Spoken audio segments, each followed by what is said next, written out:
Welcome back to the SCLs. We move into the last set of the day. This should be North American Xbox. My name is Finch. I got Taco here with me as well as we close things out with our fourth set. This is Sugar Pea Squad up against Passion, I believe, here, Taco.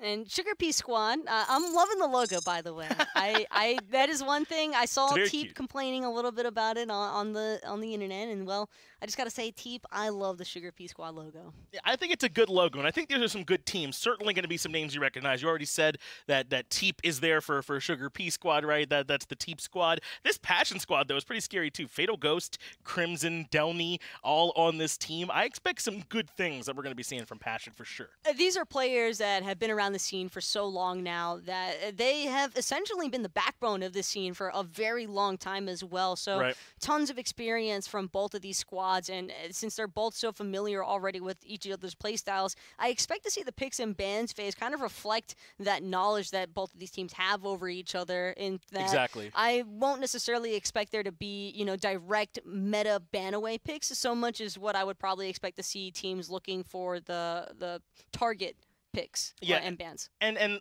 the rumblings are that this Passion Squad could potentially be, you know, that second best team right up there on a level near Hype Unit. Maybe not quite as good. Hype Unit, obviously, largely just the defending champions, plus Inbound, for whatever that's worth. Probably not worth a ton, but some, I would say, right? He was the original one for that squad. Yeah, you know, whatever. Yeah. He's really good, right? Inbound's good. He's okay. He's pretty good. We're just joking here. Obviously strong. He was on that Myth Gaming squad as well. Was able to be a world champion there. So just have a little bit of fun. But let's move into the picks and bans then for this first game and see what we can expect here from Passion as well as from Sugar Pea Squad.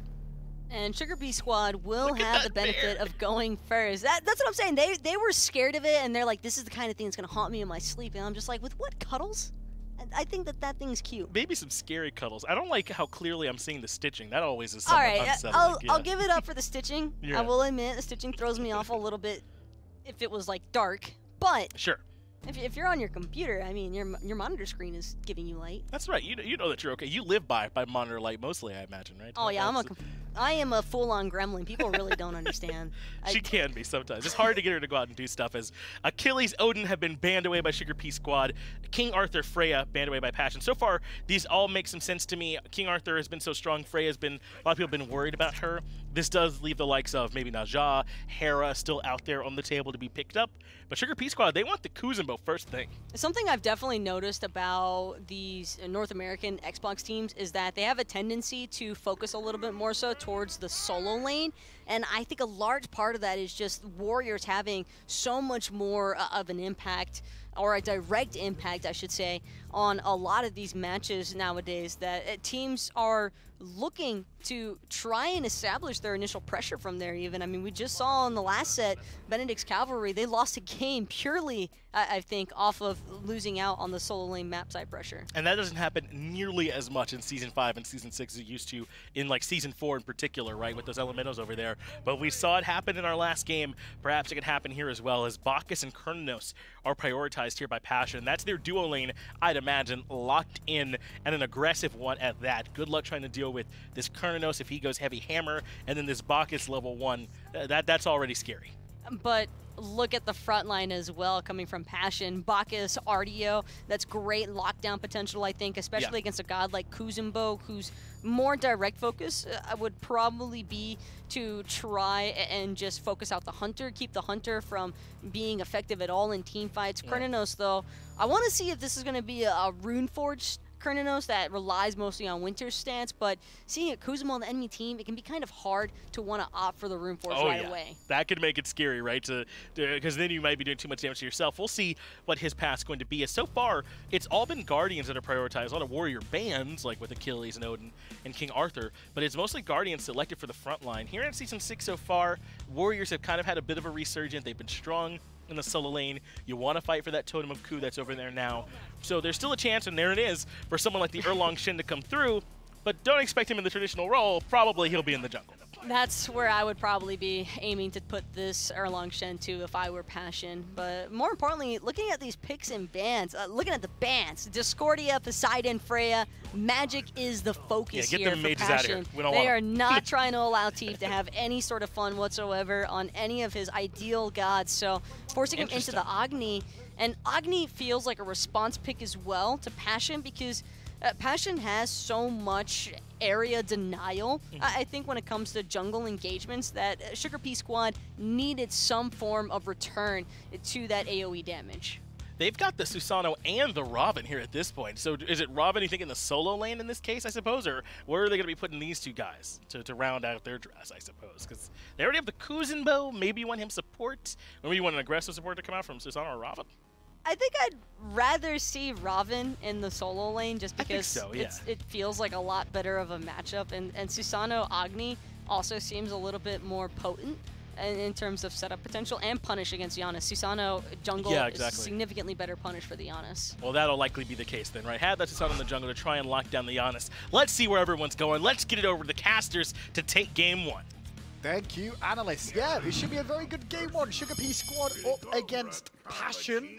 And we'll see how these two teams play out. It will be the Kuzenbo support for Truancii, and Wicked Honeys will be on the Ravana solo. I like the Kuzenbo in the support role, so that way you can really start shutting down the jungler, specifically Jangaru playing this Erlang Shen. He's going to have a difficult time, so thinking about the future, he went for purification beads, expecting some of these sumo slams. Both the Hunters here starting off with Devourer's Gauntlets by the looks of it to see how this one will play out. Cernunnos and Hachiman. We saw a little bit out of Cernunnos earlier on going for the stacking item in to the Runeforged Hammer. We'll see if Ghost chooses the same fate with his build. It's just a safe option. You can never go wrong with rushing the Devil Gloves. Almost any hunter that you're playing, even with Cernunnos having the inbuilt lifesteal, double lifesteal is never a bad thing either, trying to outpace your opponent and just regroup and looking for some sort of invade potentially. Truancii been one of those support players that's been around the block for a while now. A lot of praise for his Kuzenbo play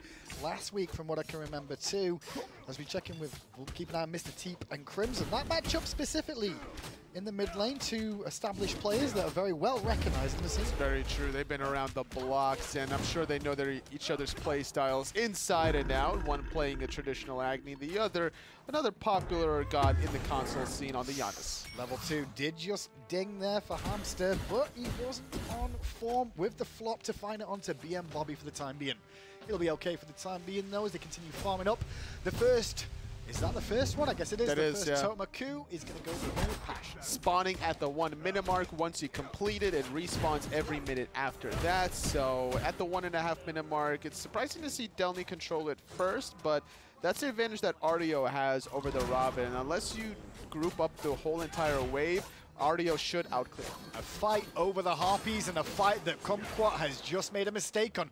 I am really surprised that Jangaru did not go and look for the kill there. He was a little bit worried about Mr. Teep's rotation, I guess. Probably was the case there, and that's a huge advantage now. Jangaru is going to have this 1-level lead, forced the Susano back to base probably earlier than he anticipated, and that's just going to give him a lead throughout the game. Yeah, we'll see how that ends up developing. Speedbuff is respawning now for Pea Squad as well. The early game's kind of going as expected, totally looking at it. I mean, the pressure definitely feels like it's on Pea's defensive side, so to speak, with Passion being the aggressors in these laning phases. Artio pretty problematic in the solo lane as well, even for a Ravana to deal with. For the moment, if all you're losing is the Totem of Coup, you're in a good spot. As long as you're not losing your purple and red buff invades that we saw earlier on in the European region when it was rival against Delbo's Disciple. So Delnyy able to get the second Totem of Coup. Collectively, thus far, 25 gold per player, 125 gold per That's team. 250. That is 250. I'm intelligent. Look at me. I'm not even an analyst. I can just do basic math. Oracle's go the way of Passion too, so 3 minutes in. It's pretty much all square, just a slight lead for Passion at the moment in terms of farming. Not by a whole lot. Does anything really change at level 5 here, Tolly?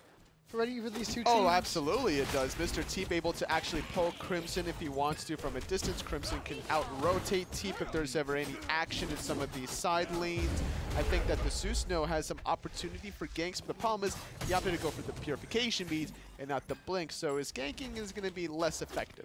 So we'll keep an eye on what size Kumquat can do then, because I think a lot of what Pea Squad are going to end up doing is trying to play around this Susano, while also trying to keep an eye on Crimson to make sure he doesn't make the rotation too. and give Jangaru a quicker pacing through there. Jangaru once again going into the right-hand side jungler, Sugar Pea Squad, but won't find the Harpies up this time round. They've already been taken down. We can see the wall coverage from Passion, plenty of it on the map. I was going to mention just that vision control, but not between just Passion, but even Sugar Pea Squad dropping a regular ward on their own back camps on the right side, anticipating that kind of rotation again from Jangaru. So spotting him out, realizing that our back camps are just now spawning, so not going to find the secondary invade, but still just now hitting level 5 is the Susano, still behind a little bit in the experience category. Yeah, it really feels early on. You can see Jangaru showing the dominance with an Erlang Shen in the jungle in the early stages, looking to try and strip away a bit of experience from a Susano and keep the pressure on, and Sugar Pea Squad doing what they can to prevent that is working out so far. Is in the jungle, Jangaru and Kumquat clash once more. Was that a 1-for-1, or did Kumquat get both? Did you see? I saw one blue. I wasn't really paying attention to the colors after it falls, but I will tell you that Delnyy got his 3rd Totem of Coup, so that's going to be a total of 375 gold collectively. Of course, the former solo laner pro will keep an eye on the totem. Oh, I'm always keeping the track of that. You know, we got to do something in the solo lane, so, you know, give us a little new toy to play with. I'm happy about it. Hamster was trying to rotate around the back there into the dual lane, but got spotted out by Truancii and BMBobby relatively quickly there. Really just farming up. And as you said, wall coverage pretty heavy from Passion so far. Now, this isn't only to prevent ganks, Tolly. I think it's to kind of telegraph where Susano is going so they can try and potentially rotate on it if they see Exactly. Once you can identify where the jungler is going, you have 2 options. You either rotate with that jungler, or you anticipate that gank and then you gank in other side of the map so you can have the advantage there in cover. So if you're seeing the Susano go to the dual lane, make a 2v1 gank against this Ravana, which is not going to be easy for him to survive, knowing that he's dealing with a Guardian soul laner, warrior jungler, so he has to build like this hybrid defense, which is not something that he can afford to do this early in the game. So no complete invade so far. Oracles looks like it could go the way of Passion any moment around the Gold Fury pit.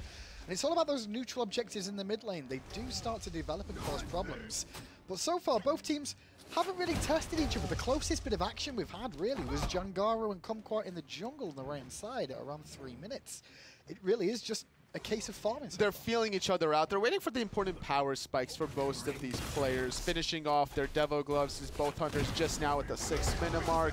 This Warrior Guardian in the soul lane finishing off their booties. I don't expect to see too much action, or at least kills, up until maybe some of these crushers are completed for the junglers. Yeah, it does feel quite a lot like both these teams are going to be better as the game continues. You know, they're going to grow stronger in terms of itemization, but the skill level, like mid-game, they all kind of come online into the late game too. Like, both sides have gods that are pretty good as the game goes on.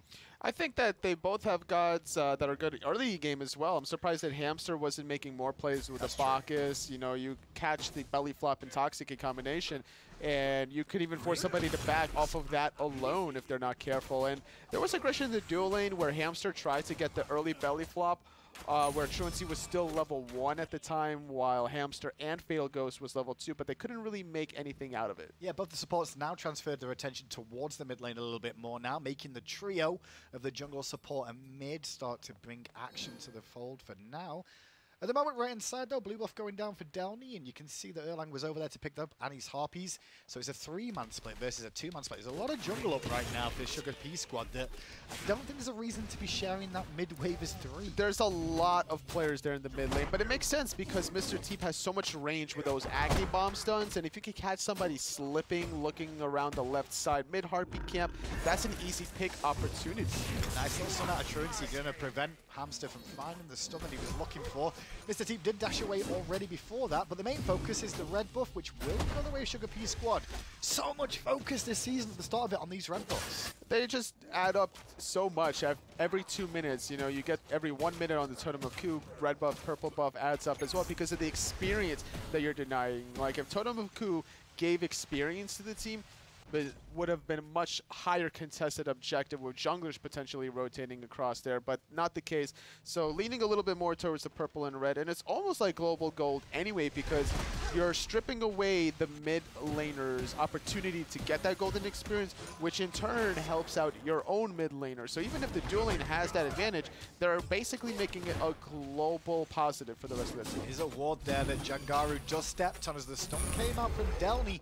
It already kind of telegraphed that Honeys knew what was up, and Jangaru realized he couldn't really make anything, but hanging around a little bit too long and wasted time there. Jangaru didn't find anything other than stealing a bit of XP from his solo. He's not too worried about it. He knows that there's not that much kill potential while Ravana ultimate is still up. Fully healthy, full of bank of mana to play with.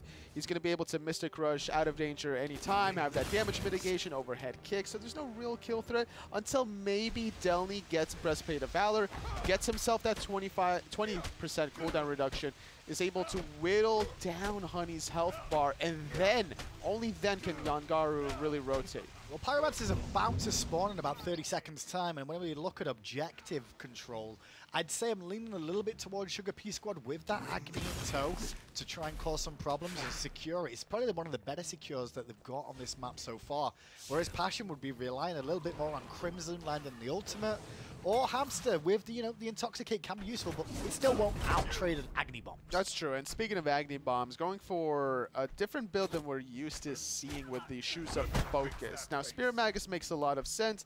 You want to amplify that damage over time between your passive and your multiple bombs, but going for Shoes of Focus to get more bombs versus going for flat penetration to make those bombs more valuable, it's always just player preference at that point. If you're expecting the team fights to last longer and you're not going to 100-0 whoever it is you're targeting, especially tanky Bacchus with his passive, then it makes sense as to why Teep opted for the cooldown reduction. He knows these team fights are going to last longer than his full set of rotations. Ghost and Bobby both in the dual lane working on stacks. A small lead for Ghost as it stands. Loses the trade initially, but now will be doom and gloom. He can resustain using, well, one of his stances as well as the lifesteal. And now he's got a rotation coming in, unbeknownst to Bobby. But he's Hachiman after all, so it's not going to be doom and gloom. That was a little bit of a late dash there, I'd say, which I think if the flop was in range, it would have connected. Trying to time the dash to avoid the belly flop. It's a game of inches there as Susano trying to engage. Good use of the Belch of the Gods, your knock-up immune, that wind siphon getting negated. Yeah, real dance of everybody not wanting to get picked or make a mistake so far. As once again, Passion have a bit of an advantage in terms of members approaching Sugar Pea's side of the map, but red buff isn't available. However, on the right-hand side, Artio did manage to strip away some back halfies, while Wicked Honeys on the Ravana actually proxies the way. Once you hit level 12, this becomes free to be able to proxy, especially both of these characters. There's so much escapability between the Artio and the Ravana. The problem here is that the Ravana already cleared the wave. Artio elected not to proxy yet. Honeys is smacking harder than they bargained for there. Hamster took a lot of damage, but against 4 members of Passion, that will be first blood. Just a little bit overextended. Didn't realize there were so many people, and Jangaru with a beautifully timed beast to get away from Kumquat. And also, Susano forced to use the Purification Beads, landing himself inside that crippled minefield. Now, Honeys, had he gotten off his Mystic Rush, probably would have gotten out of danger there. It has so much of a distance of a jump, and on top of that, the damage mitigation. But the problem was that Passion has so much crowd control between them that that kill was guaranteed. Only Genji's guard currently completed for Honeys. I believe he just now picked up that spiked shell just now. Delnyy will get another Tomaku after pressuring the wave and forcing the TP out of Honeys. He did go back to base though, now level 12, picked up the Blink, which is kind of a standard on Ravana, even though he's transferred to the Warrior role. He can make a lot of use of this. He doesn't really need beads with the fact he's got, well, 2 forms of escape. That's right. Overhead kick and Mystic Crush is what you're looking for. And when you're blinking in that back line, you're trying to target a squish and get them out of the equation as quickly as possible. With that Prada Onslaught being on a 9-second cooldown does a lot of damage. Truancii going in against 3 at the moment. Has support of Kumquat and Mr. Teep on the rotation, but Teep low on mana as Crimson falls back towards his tier 1 tower in the mid lane. Nothing really to speak of there. They didn't really find the red buff as such. Crimson did pick it up for Passion, so nothing found, nothing gained, just an ultimate consumed by Truancii.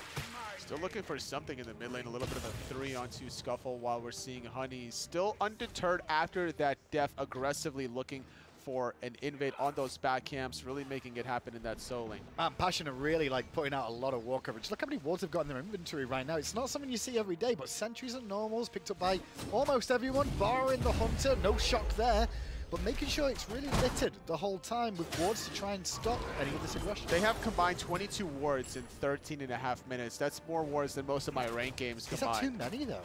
Because there's always talk about war coverage being important, but sometimes you can waste too much gold by investing too much. There's been cases where, like, you back a little bit too early to pick up the wards, and then your power spike play of trying to complete, let's say, hypothetically, Breastplate of Valor is delayed as a result. And you think back to, oh, I bought 3 wards this game. That's why that was delayed a little bit. But no, having wards is never a bad thing because you can make necessary adjustments towards your opponent's plans. It does look as Mr. Teep goes aggressive in the mid lane, forced to beads and dash away, but the stun after the fact will connect from the Bacchus.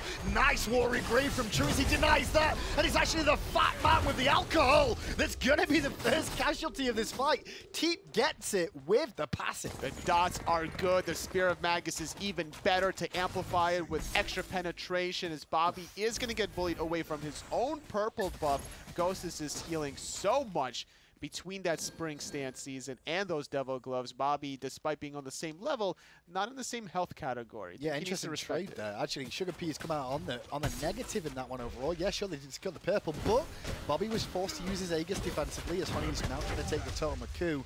And we saw the aggression in the mid lane there from Mr. Teep. Immediately, Passion were on it looking for the fight, but it didn't work out as they planned. I'm really surprised that Teep even survived that encounter. Didn't have to use the Aegis, only had to use the Purification Beads. He actually backstepped against Crimson's through space and time, narrowly avoiding lethal quite there, and he was able to still bringing the pain with the Flame Wave, with the bombs as a result. Not so sure about Mr. Teep going for this Soul Gem so early, Tully. I mean, we've seen Soul Gems a couple of times, but Bancroft's, would that not be a better fit for an Agni player? Bancroft's so much power and sustaining its Soul Gem, not as much of either. It's about a cooldown reduction at the end of the day, okay. 10%. Now, if you wanted the 10%, you could go for Spear of Desolation, which is exactly what Crimson is doing, but at the same time, like, if you're not going to get hit in the backline as an Agni, you're not going to be benefiting from that Bancroft's talent. So I think that Teep is going to rely on his positioning more than anything else. I do like what Delny's picked up, though, talking more about build options. The Stone of Binding, something that we saw,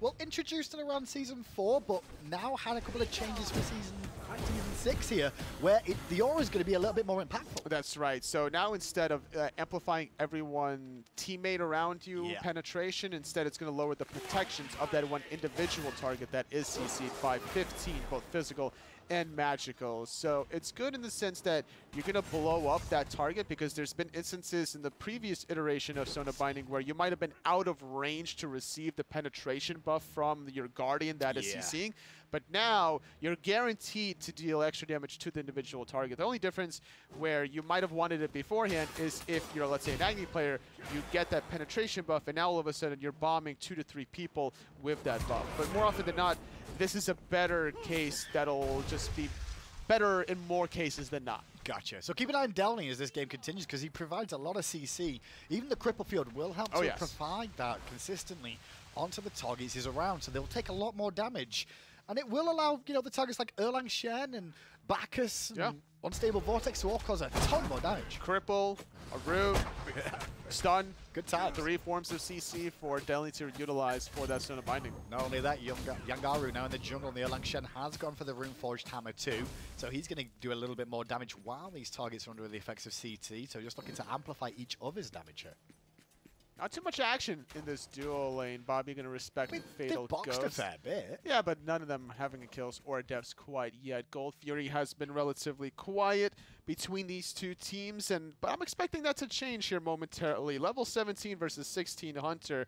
Whoever backs first is just inviting the opponent to start that objective. Yeah, just a quick pause coming out here between these two in game one. Like you said, slow-paced game. Is this more respect to each other as well as like nervousness, do you reckon, for the start of the season? I don't think it's nervousness. It might be a little bit of respect where they're just kind of feeling each other out, waiting for the right opportunity to really start blowing this game wide open. Because all it's going to take is that one mid-game team fight where respawn timers are very long and you're going to start just collecting the checks of the objectives. Yeah, a lot of different teams you'll see play in the Pro League and the console leagues as well that'll have different game plans, and some of those teams do like to play the counter initiation. The problem is that if both teams are trying to play counter initiation, there's no initiation in the first place. And just like F. says, hesitation leads to devastation. But I don't expect that to be a problem for either of these teams. Well, there's a beads and a dash yet again from Mr. Teep, and Kumquat was there too, but so is Truancii and Wicked Honeys. He's on the backside, forcing Crimson to ult. He's going to ulti away safely. Hamster off the mark with the belly flop, trying to peel for his backline, with Crimson having to back. That could be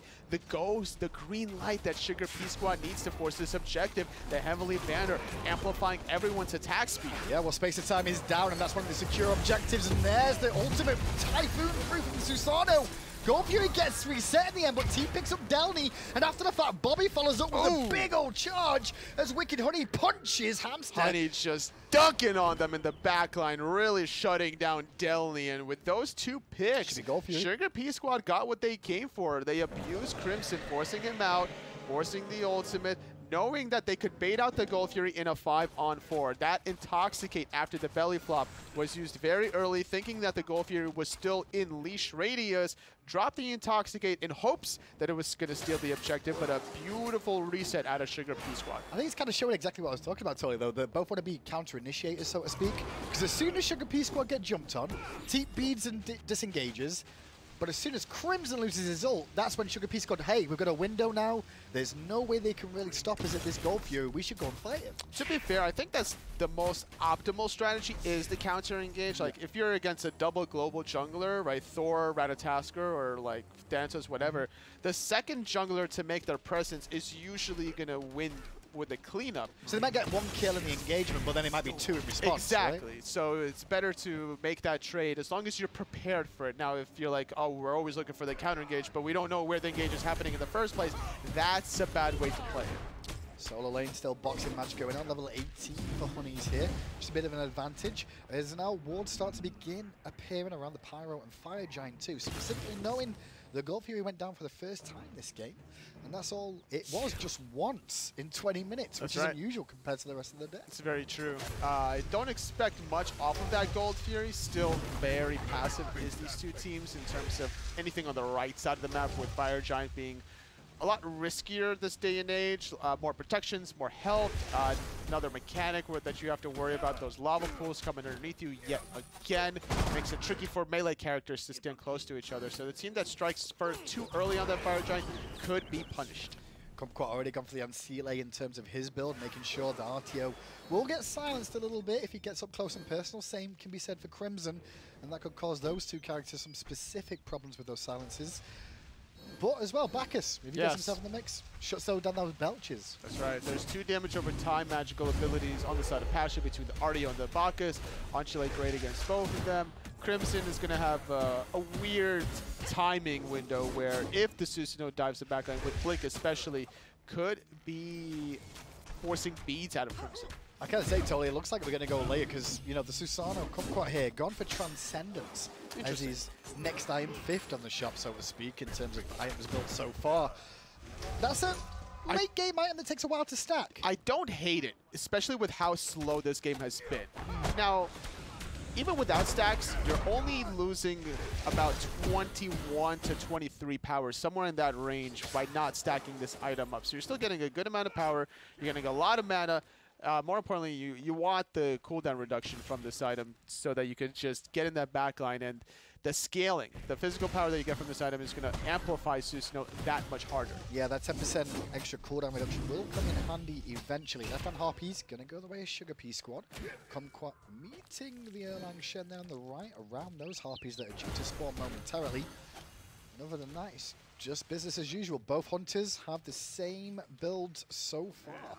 Ninja Tabby for both after devs into execution and now chin sized.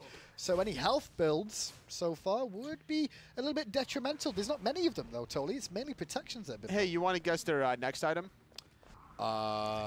Is it pen? No. Or is it crit? It's going to be attack speed. More attack speed?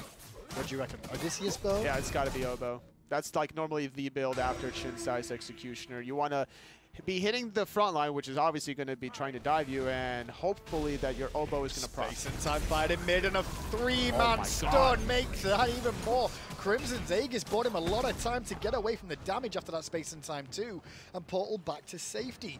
But overall, it's not doom and gloom from Passion's point of view, because they got a Pyromancer moments ago, and Sugar Pea Squad haven't found a response So yet. Passion get the objective. Passion notices that Bobby's split pushing on the left-hand side, so they try to force something down middle. But then it's Passion with a numbers advantage that gets poked out instead. Delnyy blinks in, gets a stun on one target, but there's much more after that. Kumquat went in very deep, that has to be forced out. Intoxicate hits 4 members, and a 3-man talk from Jangaru, but he needs to sustain quicker than later, because he's getting bombed on by Teep, who's wrecking the whole team. The heals, the sustain, and the dives from Honey's good. Can he find the Bacchus on the tail end? He gets stunned out by Delnyy, giving a window for Hamster to flop away, but the tier 1, different story. Bobby's there to clean it up. The belly flop is good to get away, but those bombs raining out of Teep is even better. Hitting either 2 or 3 players consecutively allows them to get a tier 1 mid tower. It's funny because with that soul gem, he's doing good damage and surviving well, but if he had the Bancrofts, he would have probably killed a target or 2 there. That extra power does come into play a little bit, but with that, Passion lose a tier 1 left, a tier 1 mid lane, but they did get the Gold Fury and Pyromancer earlier. This Gold Fury, or should I say Oni Fury, as it is on your screen now, could be a little bit more important for both teams with the pressure it's going to give off. Getting a super wave at the 23-minute mark with 2 big gladiator minions is going to be certainly useful if you leave a lane unattended. Totally, this is the sort of window where the Oni Fury is actually really important, I feel like, to try and siege at the Fire Giant. Yes. Put pressure on the Fire. We saw it earlier on today, I feel like, where Oni Fury was taken and then Fire Giant sieges began, which, you know, caused problems across the map. It happened around the 17 to 19 minute mark where there was only 1 gladiator minion in that previous game you're referring to, and that's what allowed a tier 2 tower on the right side and a tier 2 tower on the left to whittle down to about 5% health. If that had been over the 20-minute mark, those extra 2 amplified super minions would have been enough to seal the deal, and whoever gets his Oni Fury is going to be sitting in a good spot where they have basically complete map control for that wave duration. I do like the thought process from Hamster with that Stone of Gaia. I'm just a little bit concerned it's not going to help him as much as he wants. Obviously, when he gets hit by Watery Grave, he will get a bit of a heal and a bit of regeneration out of that. But the problem being is that BMBobby and, of course, Teep both have Chins and Soul Reaver, which negate a lot of health. Teep's in trouble, though. Uh-oh, through space and time! Almost connecting onto Teep in the backline. Forced to use the Aegis just to escape the nice engage out of Jangaru playing this Erlang Shen. It really feels that Passion have really focused on the Agni early on in these fights, and it makes sense because he's the one that's AoE stunning and causing problems.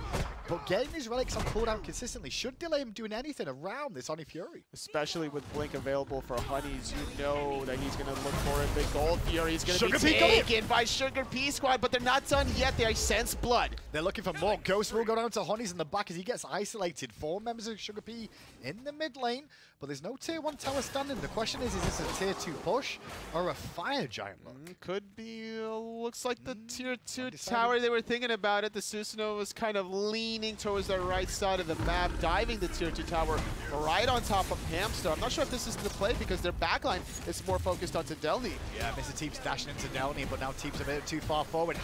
Hatmaster came in, sorry, I should say, trying to help out, and in the end found a quick trip back to base. Stun after the fact on Delnyy, into a knock-up, into a dash of Path of Flames, equals the death of Delnyy. No, the sustain! That's not enough, though. Finally, the Susano finds a kill right on top of Delnyy. With those 3 picks, it's going to be a 5-on-2 advantage. Sugar Pea Squad not done yet, trying to get an extra 1,500 gold. It's only up to Crimson and Jangaru to stop this, but they're just going to concede it. Yeah, I was a little bit worried from Sugar Pea there that they were looking at a tier 2, didn't really have any minions with them, but the fight actually allowed them to find more stuff after the fact. And maybe this tier 2 on right, look at how many minions they are. Oh, yeah, it's the Oni. There we go. The archers are going to start melting them down. They need to be cleared as quickly as possible. Left side as well.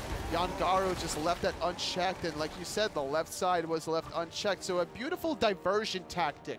With the Oni Fury, Sugar Pea Squad push up the mid wave and allow the side minion waves unattended because they had to defend the mid lane. Passion had to concede all 3 tier 2 towers. Well, you just saw those graphs and you can see the big slide. This game was even for a long period of time, but one Oni Fury, and it's just escalated straight away with the pressure on mid lane after the fact. That's right, that 4,500 gold between those 3 towers, not to mention the gold that you get from just completing Oni Fury, the tier 1 towers that stood along the way, and then, yeah, guess what, Sugar Pea Squad picking up a couple of kills for the Troubles. I still think, and have thought since the initiation of all these different Furies, that Oni Fury would always be the one this year. that is going to catch people by surprise, but become the one that people invest a lot into. It gives you just so much of a nice window of pressure in every single lane that opens up the jungle a little bit more to be invaded. And that was originally Passion's goal here to secure, but they were just mistiming their last hit opportunities. Mr. Teep with the bombs was really able to seal the deal in that objective. So now pressure for Sugar Peas around the Fire Giant. Pyromancer is available for them to take. At the moment, it's all about ward coverage and making sure they can try and catch a member rotating in.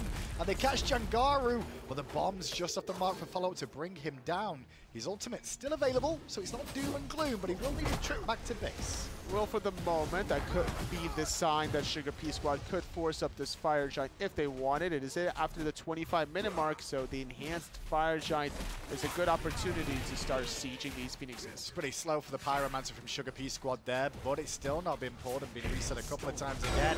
After the fact, though, they will take it down and get themselves a bit more gold and movement speed from base. They're not going to look at the Fire Giant just yet. 10,000 gold lead. This order side is really putting in the pain and passion. Not passionate about their feelings in this game. They're looking for literally anything that they can get. And that 3-man rotation on the right side, not even going to make it happen with the Susano already back to base. Well, you called the Odysseus bow, and there it is in the inventory, as you can see from the cameraman showing BMBobby. Whereas Fatal Ghost is going for Oddy bow after selling his blessing. He went for the Runeforged hammer, is his choice, and then into the Odysseus bow, whereas BMBobby sold his blessing and actually invested in Titan's bait. More sense that Fatal Ghost finishes off the Runeforged hammer. You have the winner stance to apply the slows on your basic attacks. It's going to synergize with CCing your opponents to get that 15% extra damage out of Runeforged hammer. Have some extra health for your trouble, and the attack speed is just going to augment it even further. It's really still a 10k gold lead Sugar Pea Squad have found themselves in, but what can they do with that? The extra levels are really going towards the final items as Hamster was forced to disengage once again there. Stone of Gaia consumed, of course, after that pull real quick, so that's going to be down for another 30 seconds. As once again, Sugar Pea just start up a defensive line around the fire, not really going for it just yet. They're looking for any kind of poke that they can get because they want to make sure that they're not going to get contested and just ran over like a truck, right? So they're slowly but surely setting the door, or setting the dinner table rather, for everyone from Passion to come in and then kind of trick them with poison. Wait, what? What did you just said set a dinner table and then make them eat poison?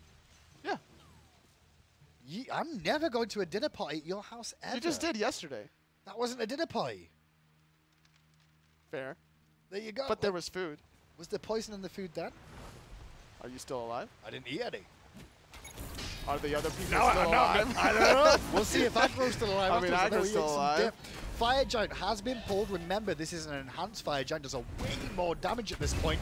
So you're going to be very careful about doing it. And that's the reason they pulled off straight away to go aggressive on Delnyy, who was nearby. Space and time was used there by Crimson. I'm not sure if that got spotted out. It should have been by Sugar Pea Squad, and that's why the reset happened. With a mini-map, you can definitely tell as Delnyy just eats a couple of Agni bombs casually, you know, shrugging it off, going back to base. It's like, yeah, that didn't even hurt. Oh, Honey's not done though, blinking in, going aggressive on Delnyy, looking for the pick. After the fact, Kumquat 2, he's found Delnyy, knocks him up in the sky and will secure the kill. Hamster around the back, gets the Intoxicate off, but not before Bobby takes down Jangaru. And now Hamster's pinned into a wall by Truancii, and the pickup of the Fat Man is done. The march is on from Sugar Pea Squad towards the Phoenix.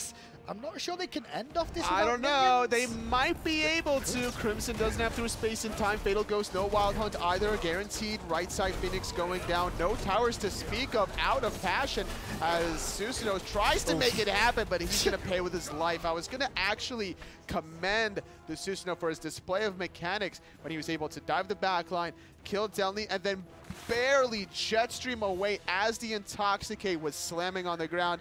And then he kind of did what he did on the right side. But it was still a good win there for Sugar Pea Squad, continuing to capitalize on the advantage they found themselves in.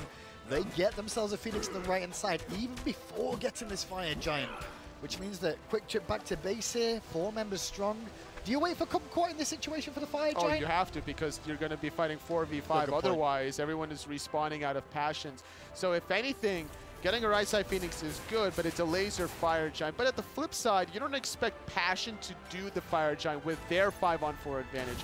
Not because they have to worry about their right side Phoenix anytime soon. There's going to take a while for those Fire Minions to get there, but simply because they're still too far behind Golden experience-wise to put themselves in an overextended position, knowing Susano is just now respawning. Well, now those power potions are starting to come into play. A couple of them being picked up now that everyone has reached level 20. Keep an eye on the boots disappearing. When they do, it's more than likely players have picked up the elixir of speed, but they have to make a pretty good big gold investment to get to that point. As we're already past 32 minutes, though, it's likely that point will reach sooner rather than later. Very soon. About that 36 to 38 minute mark is where you're going to be having enough gold to make that kind of financial decision. And then sometimes you might not even opt for that if you're balancing between 3k power potion or defensive potion. It all comes down to what you prefer. It really feels, though, that looking at Passion's KDA so far, that have not really made an engagement. They've just been aggressed on. They kept going aggressive on Mr. Teep like they're doing now, but once again, Beats to the rescue to get him to dash away from Delnyy. Meanwhile, Crimson caught in a terrible position, but gets Portal out of danger. That cost him his beads and Aegis at the same time. Delnyy will use the ward to escape, so the Portal to escape, but as soon as he does so, he gets collapsed on by Honeys, who punches him down. Still alive, though, is Delnyy, but for how long? Oh, dashing on in, Teep finds one, dashing on in is Fatal Ghost, paying his own life. BMBobby getting out hamsters. So far, so good for Sugar Pea Squad as they get an easy 3 picks. And honestly here, Hindu Man, this could be game. It could be, but one member back to base real quick from Honeys. There has TP, you're right. He could just TP to this ward and get back to this right-hand Phoenix. Not available for a little while longer yet with a full 5-minute wave coming in. You could be right. They could end the game off this push. Here comes the split push from Honeys, but instead he's actually going to be diving the Titan more than likely. No Mystic Rush, but throwing the Nene is Truancii. Diving the backline is Delnyy, trying to keep Bobby preoccupied. And this should be game 1, going the way of Sugar Pea Squad. It was a long old game. As long as they bring down the Titan, I'm just watching those health bars real quick. Don't want another worry situation. Thank you very much. Nope. 14-2 there, and Sugar Pea Squad pick it up. It was a very long 15 minutes, Tolly. It really was. But after that, as soon as that Gold Fury went down, action, action, action. It really was. I think the aggressive front line there between the Susano, the Ravana, and the Kuzenbo for Sugar Pea Squad allowed Teep's Agni to really shine in that case. Not going for penetration, going for more of a cooldown build, just making it rain. Yeah, they really focused on Mr. Teep, but couldn't find a kill on him. The fights ended up turning around. Let's throw it to the desk to break down game 1. You know, I'd be happy to break it down, Hindu. I've even got Taco here to help me out with it, to bring me all the analysis after a strong game from Sugar Pea Squad. A bit of a quiet game, though, between those two teams, 34 minutes and not very much on the kill column at the very least, but certainly still a good game between these two squads. Very reserved, it felt like, from both of these teams. I think that the main concern here that Passion at least seemed to exhibit is that they might have felt as though Sugar Pea Squad had a little bit more kill potential throughout that early game phase, so rather than risking losing their buff pressure off of invades or anything, they just chose to play super far back. A lot of the fights that we saw happening even, they would start by like these kind of fake outs towards the objectives like the Gold Fury or the Fire Giant, but then in the end, more often than not, it would just be Sugar Pea Squad looking for the full-on collapse onto Passion, and that would then result in the picks necessary to make future moves. Yeah, and those picks more often than not were Hamster on the Bacchus. He had a tough time in that game, and I wonder if that's part of why we saw Passion kind of afraid to be the ones that were going in and starting up some of these initiations. They were very often starting their fights without their front line anyway. A lot of that, I think, is because of the control, though, that was on the side of Sugar Pea Squad. Teep, Kumquat, and Truancii made it so difficult for really anyone on Passion to find a way into those fights, except maybe Delnyy on occasion. It was just the ranged AoE control, I think, that gave a lot of Passion's members a difficult time of knowing where they could actually, what space they could actually work in. Because for the Janus, for example, Crimson, even though you would expect him to have a lot of freedom to move about on this Janus, it felt more often than not like that was actually working against him and making it even easier for the Susano to then look for future punish onto the Janus everywhere that he went. I think that those last couple of Fire Giant transitions into the solo lane fights were the main thing that I was looking at, because neither side even got a Fire Giant. They didn't even need it. I mean, all that Sugar Pea Squad was really looking for at the end of the day there was just the team fight.